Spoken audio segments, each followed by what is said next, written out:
بل د قیامت علامه ده چې ګناه کول به دومره اسانه او عامه شي حتی چې ګناه به د ګناه په شکل نه منل کېږي.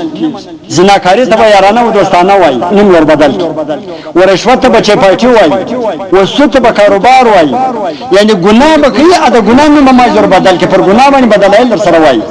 د ګناه نوم سبا نه بدل شي.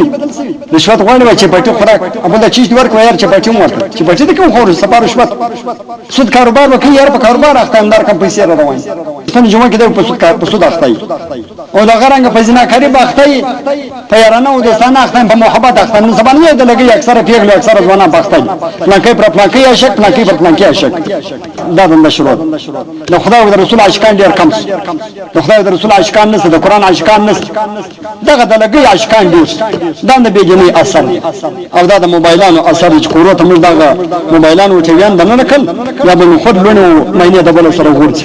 خدای تعالی خپل فضل او کمال باندې وکړي. او بل د قیامت غټ علامه ده چې زنا کول به ډیر اسانه شي او د زنا کولو وسایل به ډیر زیات.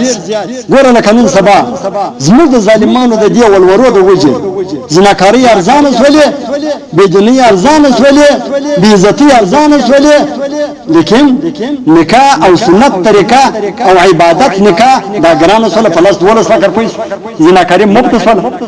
موږ د عزت په 10 لک روپۍ باندې ورکړې دي، د عزت موږ په دغه 8 لک روپۍ باندې ورکړې دي. خدای او قران ته وګورئ دا ولونه ما کم کوي. زما د رب په ذات قسم چې په عزتي مزارې و چاودل سي. موږ قران درته نو سلام من درته نو وټوله کله وټوله علاقې ته نو بار بار مې په بیانو کې ویل دي چې د خدای او قران ته وګورئ دا ولونه ما کم کوي. مکه او قران ته وګورئ د شادي سونه جسه دغه سونه هم دغه عزتي ته ودرو چې نن لوړ نه د بل سره ورځي، نن مې د بل سره ورځي، نن نو مسیاني د بل سره ورځي. زما د رب په ذات قسم عجیب صاحب کا ارثو کې قسم په خدای په عزت باندې ستړی سي، قسم په خدای په شریعت باندې ستړی سي. بیا څه کوي عجیب صاحب په خدای او قران ته وګورئ. موږ قران درته نو شعر ولورونه راکم کوي، ولورونه راکم کوي، دغه نکاح ارزانه کوي. نن نکاح ګران سولې زناکاری ارزانه سولې. ار سره دا کوشش کوي چې یار زه په کوکا باندې ولته 10 لک روپۍ ګټې سم 6 لک روپۍ ګټې سم هغه به زناکاری اخته دی.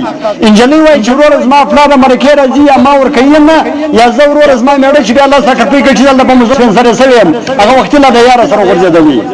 مش خبره پول د جبه پر سر د پول ښکارا دي.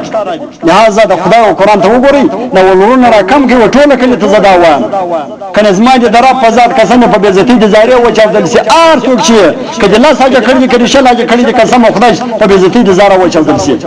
که هر څوک ته مخ بار بار ته ویل دي مخ په غاړه په دې باره کې خلاص کړی دي په سپیکر په لار د وجرې په لار د مجلس په لار ار کوم خلک د زوره غلې دي ولورو په باره کې چې خدای د پاره ولورونه را کم کوي.